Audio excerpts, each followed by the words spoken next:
Good morning. यांत्रिकी की class में आज हम पढ़ेंगे आभासी या छद्म बल के बारे में। देखिए, बल के बारे में तो आप सभी जानते हैं, भली भांति परिचित हैं। बल क्या होता है? F इक्वल्स टू क्या होता है? M इंटू ए। मतलब M यहाँ पर द्रव्यमान को व्यक्त कर रहा है, ए क्या है? त्वरण। इसका मतलब कोई भी पिंड या निकाय जिसमें एक m द्रव्यमान निहित है, मतलब कि उसमें कोई द्रव्यमान है जिसकी वैल्यू m है, और अगर हम उसे कोई गति देते हैं, कोई वेलोसिटी अगर उसे देते हैं जिससे उसमें a त्वरण उत्पन्न हो रहा है, तो मास और त्वरण का गुणनफल ही क्या होता है? बल होता है। या फिर न्यूटन के द्वितीय नियम से F इक्विवेलेंट होता है F इक्विवेलेंट होता है dp अपॉन dt। मतलब कि संवेग में परिवर्तन की दर ही क्या है? आरोपित बल के बराबर होती है।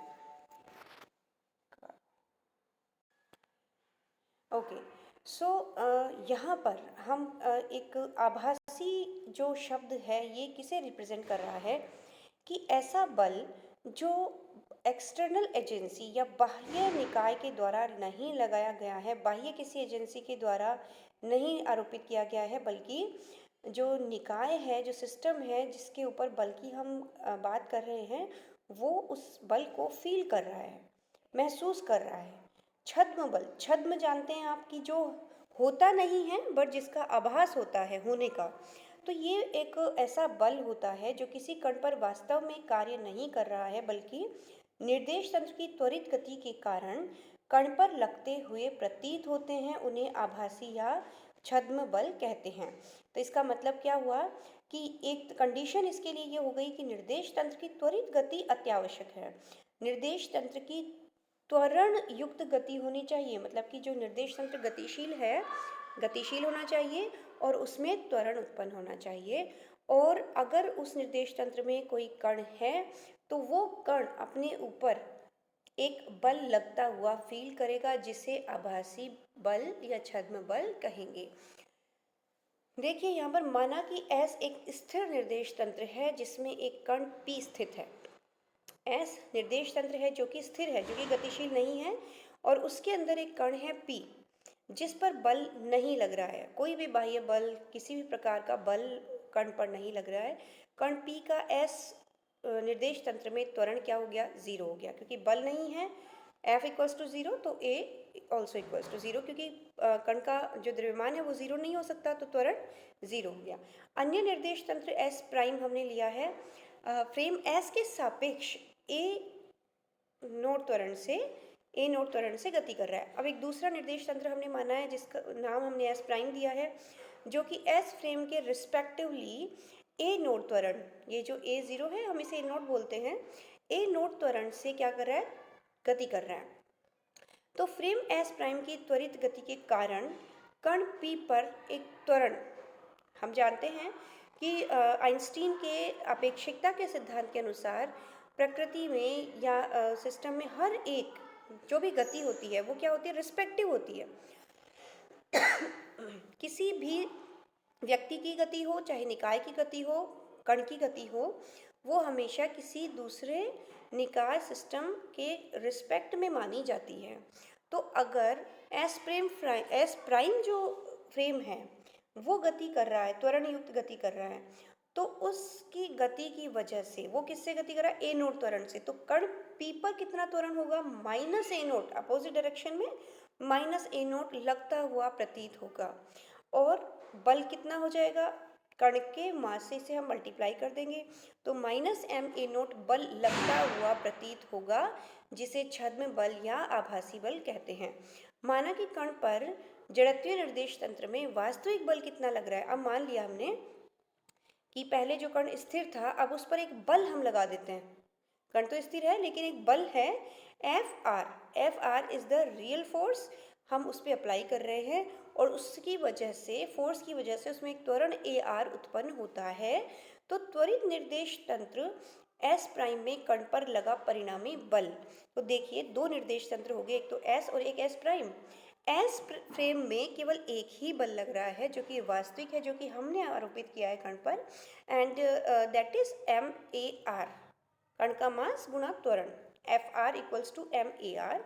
लेकिन एस प्राइम फ्रेम में जो कि त्वरित निर्देश तंत्र है, उसमें कण, उसके सापेक्ष कण पर दो तरह के बल लगेंगे। परिणामी बल क्या होंगे?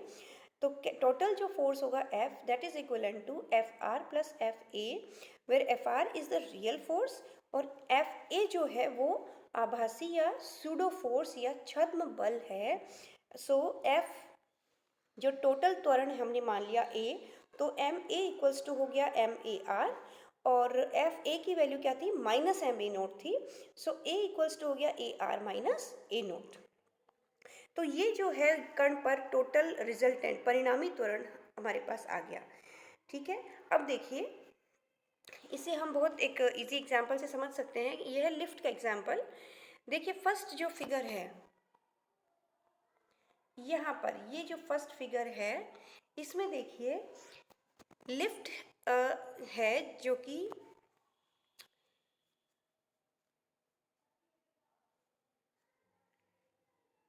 यहाँ पर लिफ्ट नीचे की ऊपर की तरफ जा रही है। ठीक है, एक मिनट। ठीक है, यहाँ पर एस एक फ्रेम है जो पृथ्वी, हम एस फ्रेम को मान रहे हैं। स्थिर फ्रेम कौन है? अर्थ है। और एस प्राइम क्या है? त्वरित फ्रेम है। त्वरित फ्रेम कौन है? लिफ्ट है। और कण की जगह कौन आ जाएगा? व्यक्ति आ जाएगा। ठीक है, सो यहाँ फर्स्ट फिगर में लिफ्ट जो है ऊपर की तरफ जा रही है। लिफ्ट किधर जा रही है? ऊपर की तरफ। और ऊपर की तरफ जा रही है तो व्यक्ति के भार, व्यक्ति का भार किधर की तरफ होता है? नीचे की तरफ, क्योंकि ग्रेविटेशनल फोर्स जो लगता है दैट इज एफ आर, जो कि रियल होता है, वो किधर लग रहा है? नीचे की तरफ। तो एफ आर इक्वल्स टू हो गया M G. F R equals to M G, जो कि हमेशा ही नीचे की तरफ लगता है ग्रेविटेशन की वजह से। और व्यक्ति जो है, लिफ्ट जो है वो जा रही है ऊपर की तरफ। तो ऊपर की तरफ लिफ्ट जा रही है, इसका मतलब एस प्राइम फ्रेम हो गया। एस प्राइम फ्रेम का त्वरण किधर है? ऊपर की तरफ, दैट इज ए नोट। ये जो ए नोट है, ये ए नोट है, ये ऊपर की तरफ है। इसके अगेंस्ट व्यक्ति किधर की तरफ फोर्स फील करेगा? माइनस, मतलब अपोजिट डायरेक्शन में। सो एफ ए जो छद्म बल हो गया वो नीचे की तरफ लगेगा, क्योंकि लिफ्ट ऊपर की तरफ जा रही है तो व्यक्ति छद्म बल किधर लगेगा? नीचे की तरफ लगेगा। So that is equivalent to M A note. तो दोनों ही बल, जो ग्रेविटेशनल वेट है व्यक्ति का और एफ ए जो है, दोनों ही नीचे की तरफ लग रहे हैं। तो टोटल फोर्स कितना हो जाएगा? M G plus M A naught, क्योंकि दोनों एक ही डायरेक्शन में है तो प्लस होंगे। So M G plus M A note. तो जब लिफ्ट ऊपर की तरफ जाती है तो हमें हमारा वेट, अगर हम लिफ्ट में खड़े हैं तो हमें हमारा वेट बढ़ा हुआ प्रतीत होता है। मतलब लगता है कि हमारा वजन जो है वो पहले की तुलना में ज़्यादा बढ़ गया। अब सेकंड एग्जांपल में देखिए, लिफ्ट नीचे की तरफ आ रही है। अगर लिफ्ट नीचे की तरफ आती है तो हमारे ऊपर छद्म बल ऊपर की तरफ लगेगा। सो ऊपर की तरफ हमारा जो बल है छद्म बल, F A equals to minus M A naught. Okay, that is equal to minus M A naught. और एफ आर जो होगा, एफ आर होगा एम जी। एफ आर हमेशा नीचे की तरफ लगता है, तो ओवरऑल फोर्स कितना हो गया? M G minus M A naught. M G minus M A naught हो गया। तो हमारा वजन, हमारा जो एक्चुअल रियल वजन है उससे कम फील होगा, है ना, कम फील होता है। तो ये हम फील भी करते हैं जब लिफ्ट में नीचे लिफ्ट आती है तो हमें हमारा वेट बहुत लाइट फील करते हैं। और अगर देखिए एक कंडीशन होती है वेटलेस कंडीशन या भारहीन अवस्था। यदि लिफ्ट या रॉकेट पृथ्वी की ओर स्वतंत्रता पूर्वक गिरे, मतलब स्वतंत्रता पूर्वक का मतलब हो गया कि लिफ्ट का जो त्वरण है वो पृथ्वी के त्वरण के इक्विवेलेंट हो जाए, गुरुत्वाकर्षण त्वरण के जी के इक्विवेलेंट अगर हो जाए, तो नीचे गिरते हुए, जब वो नीचे आ रही है, नीचे की तरफ आ रही है, तो क्या होगा? देखिए हमारा भार एम जी नीचे की तरफ होता है और छद्म बल भी एम जी के इक्विवेलेंट हो जाएगा। तो M G minus M G zero हो जाएगा। तो जो टोटल फोर्स होगा, जो टोटल फोर्स हम फील करेंगे वो ज़ीरो। तो हमारे ऊपर पृथ्वी का कोई गुरुत्वाकर्षण बल ही फील नहीं होगा। तो हम बिल्कुल ऐसा फील होगा कि कुछ वजन ही नहीं है, बिल्कुल भारहीनता की अवस्था आ जाएगी। ओके।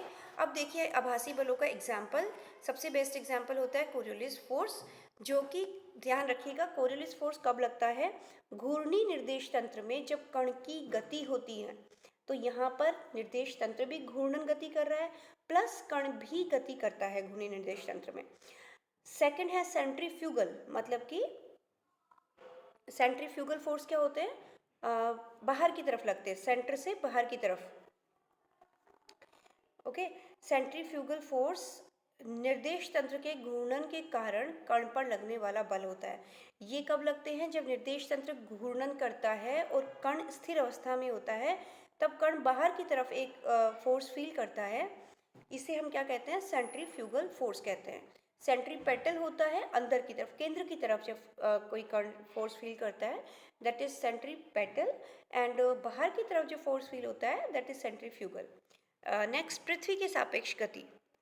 देखिए पृथ्वी जो है वो वास्तविकता में तो अजड़त्वीय निर्देश तंत्र होती है, जड़त्वीय नहीं होती है। लेकिन जैसा यहाँ पे कैलकुलेशन करी है, पृथ्वी का चक्रणीय गति में कोणीय वेग हमने निकाला 2π/t से। So t is equivalent to 24 hours. एक चक्कर पूरा करने में कितना टाइम लगता है, अपनी अपनी अक्ष पर 24 घंटे लगते हैं। तो 24 गुणा 60 गुणा 60, ये सेकंड में हमने कन्वर्ट कर लिया। इससे इसका जो चक्रणीय कोणीय वेग आता है दैट इज 7.29 मल्टीप्लाई 10⁻⁻5 रेडियन पर सेकेंड। तो ये जो कोणीय वेग है ये इतना मिनिमल है, इतना स्मॉल है कि इसको हम जड़त्वीय निर्देश तंत्र मान लेते हैं, पृथ्वी को हम अज्यूम कर लेते हैं। अदरवाइज तो पृथ्वी पर कोई भी एक्सपेरिमेंट हम नहीं कर सकते हैं जड़त्वीय का, क्योंकि जब पृथ्वी अजड़त्वीय निर्देश तंत्र है तो उसके ऊपर विद्यमान हर एक निर्देश तंत्र क्या होगा, अजड़त्वीय होगा। लेकिन हम ये कोणीय वेग इतना स्मॉल है कि हम इसे जड़त्वीय निर्देश तंत्र मान लेते हैं। ठीक है, तो देखिए यहाँ पर इसे एनलार्ज करके देखते हैं।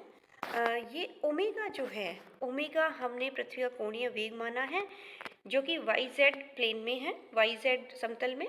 और P एक पॉइंट लिया हमने, एक जगह स्थान ले लिया पृथ्वी पर जिसका लैटिट्यूड, लैटिट्यूड कितना है, लैम्डा। लैटिट्यूड क्या होता है कि पृथ्वी की जो भूमध्य रेखा होती है ना, उससे एंगल होता है इसका, वो है लैम्डा। ठीक है, पी पॉइंट पर हमने एक निर्देश तंत्र स्थापित किया है जिसका निर्देश अक्ष एक्स प्राइम, वाई प्राइम और जेड प्राइम है। और इस पी पॉइंट की जो डिस्टेंस है इससे पृथ्वी की लंबवत अक्ष से, वो है आर। और पृथ्वी की रेडियस कैपिटल आर है। ठीक है, अब देखिए यहाँ पर आर की जो वैल्यू हमने निकाली है वो ध्यान से देखिए। आर सिंस यहाँ पर ये जो आर है ये ओ प्राइम पी है, आप ध्यान से देखिए, ये जो आर की डायरेक्शन है वो ओ से पी की तरफ है, ओ से पी की तरफ आ रही है। ध्यान से देखिए, ओ से पी की तरफ आ रही है, ओ प्राइम पी, सॉरी, ओ प्राइम से पी की तरफ आ रही है। ठीक है, अंदर की तरफ है। और वाई प्राइम बाहर की तरफ है, जेड प्राइम बाहर की तरफ है। ठीक है, एक्स प्राइम बाहर की तरफ है, लेकिन आर की जो वैल्यू है वो अंदर की तरफ है, तो डायरेक्शन डिफरेंट होगी। सो आर की जो वैल्यू होगी वो वाई और के डायरेक्शंस में क्या होगी, J prime R cos 90 plus lambda. देखिए वाई प्राइम से इसका एंगल 90 माइनस लैम्डा है, 90 माइनस लैम्डा है। लेकिन सिंस ये अंदर की तरफ डायरेक्शन है तो इसका जो एंगल हम निकालेंगे वो इस डायरेक्शन से निकालेंगे। ठीक है, सो इस डायरेक्शन से इसका एंगल कितना जाएगा, 90 प्लस लैम्डा। इसी तरह से z प्राइम से इसका एंगल 180 माइनस लैम्डा है। लेकिन जब z के अपोजिट एक्सेस से हम z के अपोजिट एक्सेस से अंदर की तरफ आएगी, तो इससे जो एंगल निकलेगा वो क्या निकलेगा, lambda. Okay, so this is equal to J prime R cos Y से कितना हो गया, 90 plus lambda plus K prime R cos lambda. तो इसकी आर की वैल्यू हमारे पास ये आ गई। नेक्स्ट ओमेगा की जो वैल्यू है, ओमेगा की वैल्यू क्या होगी, जे प्राइम, फिगर से हम देख सकते हैं इसे, ओमेगा कोस लैम्डा, वाई एक्सेस से ओमेगा की जो वाई प्राइम एक्सेस से जो एंगल है वो लैम्डा है, और जेड प्राइम एंगल एक्सेस से जो एंगल है वो कितना है, 90 माइनस लैम्डा, कोस 90 माइनस लैम्डा। इसकी वैल्यू हो जाएगी के प्राइम ओमेगा साइन लेमडा, ठीक है। सो ओमेगा की वैल्यू फाइंड आउट हो गई और आर की वैल्यू फाइंड आउट हो गई। यहाँ पर आर, स्मॉल आर और कैपिटल आर में जो रिलेशन है that is R equals to capital R cos lambda. देख सकते हैं यहाँ से, देखिए, हाँ, ये जो है स्मॉल आर है यहाँ पर, और ये जो है वो कैपिटल आर है, और इन दोनों के बीच का एंगल है लेमडा। तो स्मॉल आर इक्वल्स टू क्या हो गया, capital R cos lambda. Small R equals to capital R cos lambda. यहाँ पर हमने वैल्यू पुट कर दी और इक्वेशन नंबर 2 हमें मिल गया। यदि पृथ्वी पर घूर्णी निर्देश तंत्र में कण P स्थिर है तो कण पर कोरियोलिस बल नहीं लगेगा, क्योंकि अभी हमने बताया था कि कोरियोलिस बल किसकी वजह से लगता है, जब कण भी गतिशील होता है। घूर्णी निर्देश तंत्र में जब कण भी गति करता है तो उसकी वजह से उसके ऊपर कोरियोलिस बल लगता है। लेकिन जब कण P स्थिर है तो कोरियोलिस बल नहीं लगेगा, जबकि अपकेंद्रीय बल, सेंट्रीफ्यूगल फोर्स, अपकेंद्रीय बल बोलते हैं इसे, इक्वल्स टू क्या हो जाएगा, minus M omega cross R. ये सेंट्रीफ्यूगल फोर्स का फॉर्मूला होता है। सो ए प्राइम, तो जो त्वरण होगा टोटल वो क्या होगा, ए माइनस ओमेगा क्रॉस आर, ठीक है। माना वास्तविक गुरुत्वीय त्वरण जी है, आभासी गुरुत्वीय त्वरण जी लैम्डा हमने मान लिया, क्योंकि पृथ्वी पर अगर कोई कण है तो वहाँ पर क्या, कौन सा त्वरण वर्क करेगा, गुरुत्वीय त्वरण। सो जी लैम्डा इक्वल्स टू कितना हो जाएगा, जी माइनस, देखिए जी लैम्डा जो है वो आभासी हो गया और वास्तविक जी हो गया, ये पुट कर दिया। So minus omega cross R, ये हो गया हमारा अब केंद्रीय त्वरण, ठीक है। इक्वेशन नंबर 3 हमने इसे दे दिया। यदि पृथ्वी की त्रिज्या कैपिटल आर है तो आर और कैपिटल आर और स्मॉल आर में रिलेशन है। Put 1 and 2 in equation number 3, यहाँ हमने पुट कर दिया इसमें। इसे हम सोल्व आउट कर लेंगे, ये आप देख सकते हैं यहाँ से। परिणामी त्वरण का परिमाण जी लैम्डा में का जो परिणामी त्वरण आएगा वो आ जाएगा जो इसका y कंपोनेंट है उसका स्क्वायर प्लस z कंपोनेंट का square. Since omega is very small, so omega की पावर 4 जो है वो नेग्लिजिबल हमने मान लिया, क्योंकि वो बहुत स्मॉल हो जाएगी, उसको हमने नेग्लेक्ट कर दिया। सो फाइनली जी लैम्डा की वैल्यू हमारे पास आ गई, G minus omega square R cos square lambda. So we put here equation number 4। Equation 4 पृथ्वी के घूर्णन का गुरुत्वीय त्वरण पर प्रभाव बताती है। क्या बता रही है कि अगर पृथ्वी घूम रही है तो उस घूर्णन की वजह से पृथ्वी पर स्थित किसी कण पर गुरुत्वीय त्वरण पर क्या प्रभाव पड़ रहा है। तो एग्जैक्ट गुरुत्वीय त्वरण जो जी होना चाहिए वो जी से लिटिल बिट डिफरेंट होता है।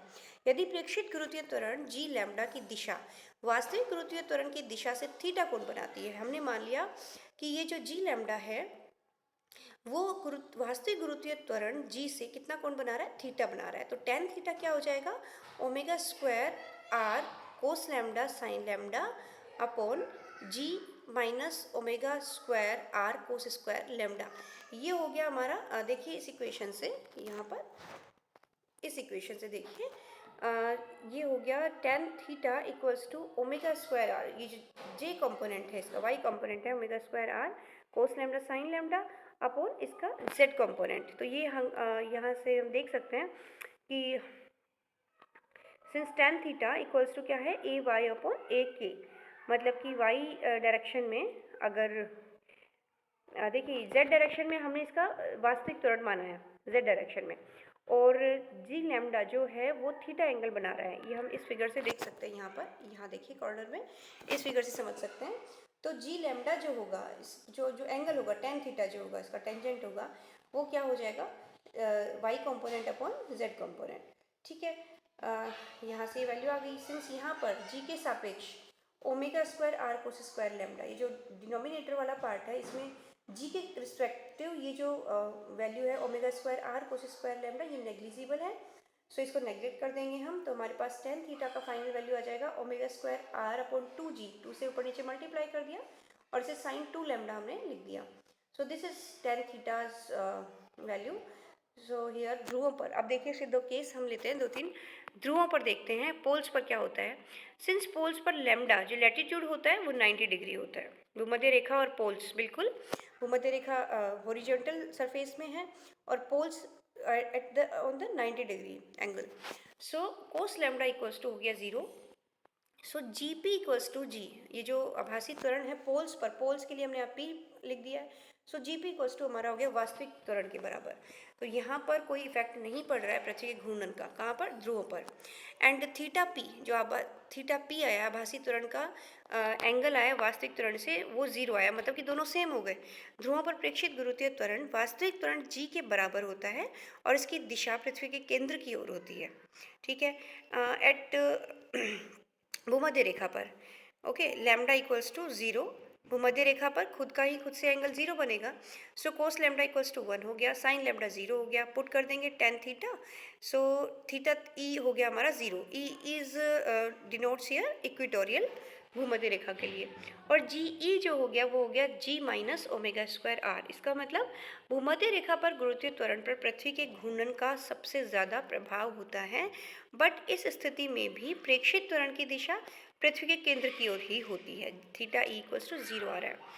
थर्ड केस है कि लैम्डा अगर 45 डिग्री पर हो, जो लैटिट्यूड है वो इस तरह से है कि 45 डिग्री पर है। So G lambda equals to G minus omega square R upon two. Theta जो है, थीटा मैक्सिमम होता है यहाँ पर tan inverse omega square R upon two जी।